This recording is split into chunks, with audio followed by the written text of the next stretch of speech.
On va parler un peu d'un sujet qui est très important, qui est le management au quotidien. Généralement, on dit quel est votre style de management? J'applique du management situationnel, j'applique du management participatif, je fais du management de proximité. Oui, c'est des styles. Mais généralement, il faut savoir un peu comment on peut appliquer tous ces types de management que je viens de citer. Il y en a d'autres, bien évidemment. Tous ces types de management face à une équipe qui est différente aussi. Le manager doit identifier 4 types de profils qui sont simples. Un plus, qui est incompétent, qui est motivé. Un moins, qui manque de compétences et qui n'est pas vraiment très motivé. Un plus-moins, qui est compétent, mais il manque de motivation. Et un moins plus, qui n'est pas compétent, qui manque en compétences, mais qui est très motivé.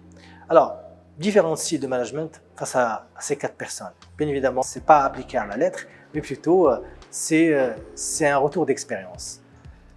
Quelqu'un qui est très compétent et qui est très motivé, c'est là vraiment où il faut appliquer vraiment du management participatif, lui donner vraiment des projets pour le fidéliser, il faut le voir ailleurs, il faut vraiment, c'est-à-dire faire un plan de carrière pour cette personne-là. C'est la personne qui tire la performance de l'équipe vers le haut. La personne qui manque de compétences et qui a beaucoup de motivation, c'est une personne, c'est une mine aussi, c'est une mine rare. Parce qu'il a de la volonté, mais il a besoin d'apprentissage. Nourrissez cet apprentissage à travers de la formation, à travers de l'accompagnement, à travers du développement de compétences, à travers un plan de développement qui est clair.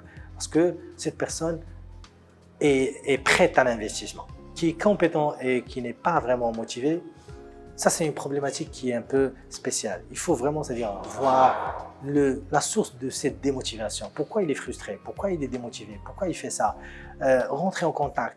Il a besoin de plus d'intelligence émotionnelle. Et vraiment, c'est-à-dire là où le manager peut appliquer des principes d'intelligence émotionnelle, avoir de l'écoute avec cette personne-là, l'écouter, la comprendre, se mettre à sa situation et essayer vraiment, c'est-à-dire d'apporter des solutions. Parce que le fait d'essayer d'apporter des solutions, et on voit vraiment qu'on est là pour l'aider, etc., ça peut aboutir à des résultats qui sont étonnants. Celui qui manque en compétences et qui n'a pas de motivation, ça c'est la personne, je dirais, qui tire l'équipe vers le bas. C'est le contraire du plus, c'est le moins. Ces personnes-là, la simple décision, c'est de licencier, quoi. Mais le licenciement, personnellement, je le considère comme un échec personnel.